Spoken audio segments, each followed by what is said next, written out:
पूरी दुनिया अब तक इजराइल और हमास का जो युद्ध चल रहा है उसकी डिस्ट्रक्टिव जो इमेजेस थी, जिस तरीके की विध्वंसक तस्वीरें निकलकर सामने आई थी, कोई अब तक भूल नहीं पाया। चाहे रशिया यूक्रेन का युद्ध हो या फिर इजराइल और हमास का युद्ध हो, लेकिन इन सब के बीच में एक तीसरा मोर्चा खुलता हुआ नजर आ रहा है। ऐसा हम क्यों कह रहे हैं, आपको ये बताते हैं। दरअसल अमेरिका और ब्रिटेन की तरफ से एक संयुक्त ऑपरेशन यानी कि एक साथ एक ऑपरेशन की शुरुआत की गई है, जिसमें मोर्चा खुला है यमन के हूती विद्रोहियों के खिलाफ। अब आप ये समझिए कि आखिर ये हूती विद्रोही जो है वो है कौन। दरअसल अगर शॉर्ट में समझा जाए तो जिस तरीके से हमास एक आतंकवादी संगठन है, ठीक वैसे ही हूती विद्रोहियों को भी आतंकवादी संगठन ही कहा जाता है यमन में।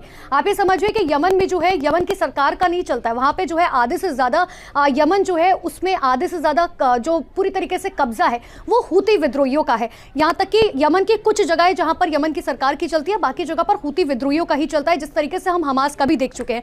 लेकिन इन सबके बीच में समझिए कि आखिर ये लड़ाई की शुरुआत जो है वो कहां से हुई।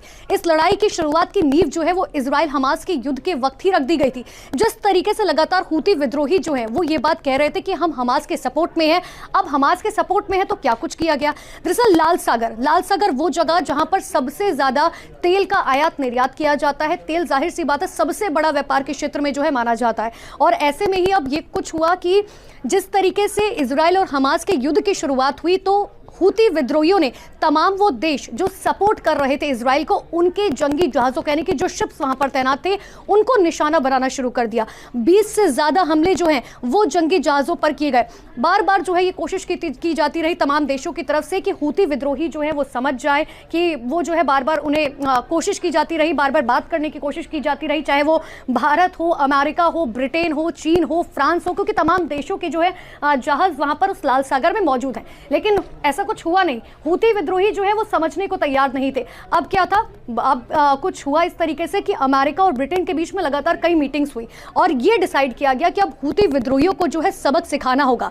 तो यमन में घुसकर जो है अमेरिका और ब्रिटेन ने एक ऑपरेशन चलाई। ये तस्वीर आप देखिए। दरअसल ये जो प्लेन टेक ऑफ होता हुआ आप देख रहे हैं, ये अमेरिका और ब्रिटेन का संयुक्त ऑपरेशन का ही जो एक प्लान है, जिसमें ये जो है बेसमेंट से टेक ऑफ होते हुए नजर आ रहे हैं और इन्होंने सीधे मिसाइलें दागी हैं यमन के अंदर हूती विद्रोहियों के ठिकानों पर। जिस तरीके से इजराइल में हमने देखा था कि हमास के ठिकानों पर जो है यहां तक कि यानी कि समझिए जहां ठिकाने वो होते हैं जहां पर लोग रहते हैं, यानी कि जहां पर हूती विद्रोही जो है वो लगातार रह रखे हैं, उनको लेकर जो है अब ये कोशिश की जाती रही। लेकिन इन सब के बीच में आप ये समझिए कि अब ऐसे में इसका असर जो है वो दुनिया पर क्या होगा, क्योंकि तेल आयात निर्यात की बात करें तो सबसे बड़ा व्यापारिक क्षेत्र जो है वो तेल का ही है, ये बात हर कोई जानता है।